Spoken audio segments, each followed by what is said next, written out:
county, there was a second air division. So we flew 20 missions, and my crew flew 20 missions on B-24.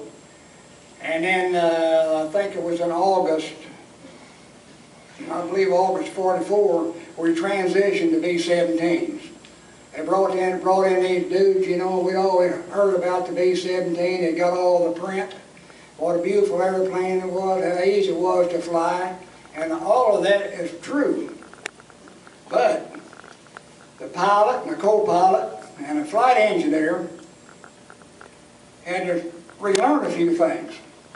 The gunners all fired the same kind of guns. The radio operators, you know, the same radio. So they put us through a little fast training of about 12 hours of ground school. The flight engineer had to learn all the emergency procedures, had to learn where it was. We were transitioning from primarily a hydraulic airplane to an electric. All of the bomb doors and everything was electric. On 24 was hydraulic. So we had to learn all the electrical systems. And we flew, the best I can remember, we flew 12 hours flying time and then went into combat. We got over, we flew 4 missions, and I was uncomfortable. I just didn't know anything about it.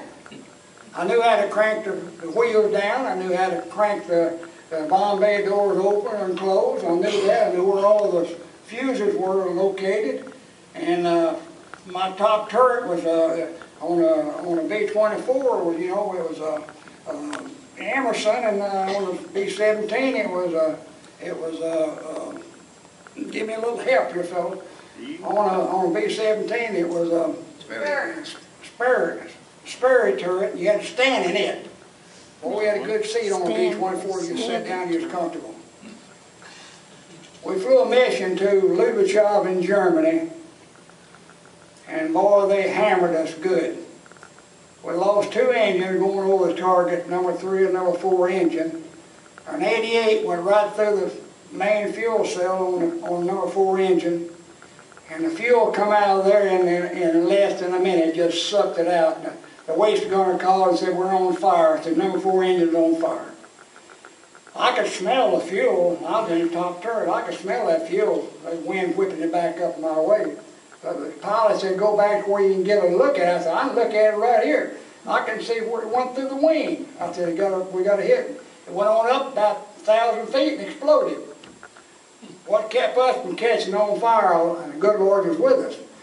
Had we been in a B-24, we could run that engine off the cross feed. On a B-17, there was no way to get fuel to it. You could transfer fuel into the tank so the engine could run, but that tank wouldn't hold fuel. On a B-24, you could run the engine off of a cross feed. The cross feed went to every tank on the engine, on the plane. So I lost all my confidence in the B-17 right then. We had a good engine out there and it wouldn't run. We had another engine shot out, and the other 2 engines was cutting out because we were drawing full power, trying to stay away from the fighters. They got to cutting in and cutting out, so we're going down like a rock. And we got Brussels, Belgium had been liberated in 5 days, so we set a course for Brussels. And threw out everything we had, threw out all the guns, ammunition, flak suit, anything you get a hold of it wasn't nailed down. And I was back in the way trying to drop the ball turret. Somebody stole my tools. I had a fire axe beating off the nuts of the bolts. The pilot called and said, "Get in your ditching position."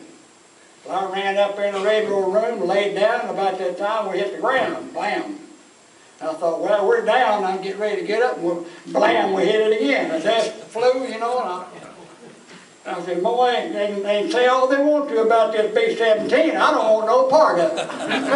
About that time, blam, we hit the ground again. And that thing scooted and roared and started wobbling around, flopping around. And when it stopped, we had a guy that played, co-pilot played football for Cornell and played tackle. He's a big man. He wasn't fat, he's just big. He went through that window with a chute on his back. And I bet he couldn't go through it today He didn't have any clothes on, he couldn't go through. How he got through, I don't know. He beat me out.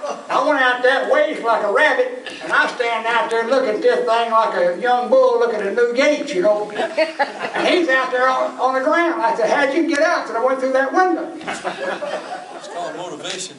At that time, here come a weapons carrier, an automobile truck affair, and there were Canadians in it.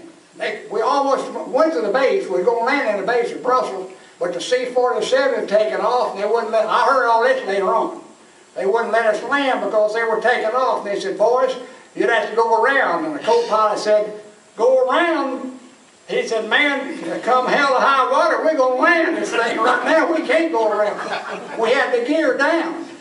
They just went over the airport, went out there about a mile, and set it down that turn field. But I'm back there in the back trying to beat them bolts off that, drop that turret. I didn't know what was going on.